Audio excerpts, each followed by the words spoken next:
इस लड़के का नाम जैक है जो दूसरे लोगों के घर में रहने का आदत है। वो किसी घर के दरवाजे पर ऐड चिपका कर छोड़ देता है। कुछ दिन बाद अगर ऐड रह जाता है तो जैक उस घर पर रहने स्टार्ट कर देता है। वो घर के सारे काम करता है और वहीं पर सो जाता है। घर के मालिक जब आ जाते हैं तो जैक चुपके से भाग जाता है, लेकिन उसका लोगों के घर में चोरी छुपे रहने का यह सिलसिला यहाँ पर नहीं खत्म होता। जैक अपनी मोटरसाइकिल पर बैठकर एक नए ठिकाने की तलाश में निकल जाता है। इस बार वो एक हवेली पर जाता है जहां दरवाजे पर उसका लगाया हुआ ऐड अभी भी लटक रहा था। जैक घर के अंदर घुसकर देखता है कि वहां कोई है या नहीं, लेकिन जैक ध्यान नहीं देता। उस घर की औरत एक कोने में बैठी हुई है। जैक किचन में खाना बनाने जाता है। सारा उसको चुपके से देखती है। अब खाना खाने के बाद जैक घर के सारे काम करता है। जब जैक रात में सोने जा रहा था तभी सारा उसके कमरे के दरवाजा खोल देती है। वो एक दूसरे की तरफ देखने लगते हैं। तभी घर में फोन आता है।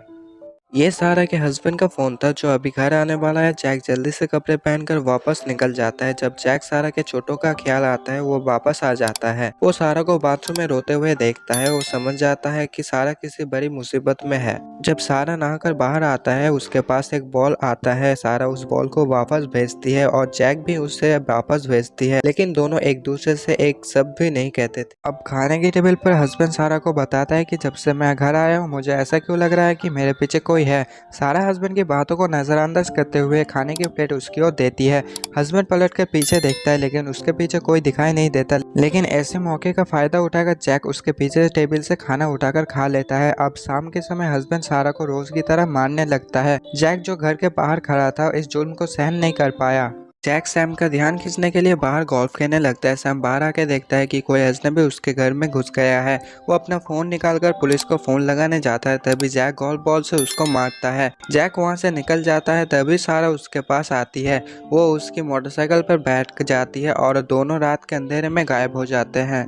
अब जैक उसको दूसरे घर में ले जाता है जहां उसका लगाया हुआ ऐड अभी तक लटक रहा था। अब जैक वहां रहने की सोचता है। रात में जैक सोफे पर सोता है और सारा बेड पर। अगले दिन दोनों काम करते हैं। अब घर को साफ सुथरा करके वो दोनों कुछ दिन बाद वहां से चले जाते हैं। इस बार वो दोनों एक बॉक्सर के घर में जाते हैं। सारा और जैक बॉक्सर के साथ फोटो लेते हैं। अब रात को दोनों सो जाते हैं, लेकिन दोनों ने ही सोचा था बॉक्सर आधी रात को घर आ जाएगा।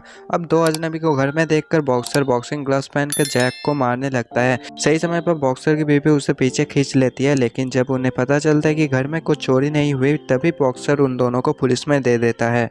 सारा की जमानत उसके पति सैम कर देता है, जबकि जैक जेल चला जाता है। जेल में जैक खुद को दूसरों के सामने छुपाने की कला सीखता है, पर गार्ड उसकी परछाई को देखता है और जैक को मारने लगता है, लेकिन जैक अपने कला को और निखारता है। अब जब गार्ड फिर से आता है तो वो जैक को देखने की बहुत कोशिश करता है, पर जैक उससे कहीं दिखाई नहीं देता। अब समय निकलता है और जैक को जेल से आज़ादी मिल जाती है। जैक जेल से निकलकर सारा को ढूंढने जाता है। सारा को सैम अभी भी टॉर्चर कर रहा था। सैम को हमेशा लगता था कि घर में कोई छुपकर बैठा हुआ है, लेकिन वो कभी भी देख नहीं पाया। सारा को मालूम हो गया था कि जैक वापस आ गया है। आखिरकार सारा के चेहरे पर सालों बाद मुस्कान लौट आई। अब जैक हमेशा सारा के हस्बैंड के पीछे छुपकर रहता था। सारा उसके लिए खाना बनाती है और उसे देखकर मुस्कुराती है, और इसी तरह जैक हमेशा सारा के साथ रहने लगता है।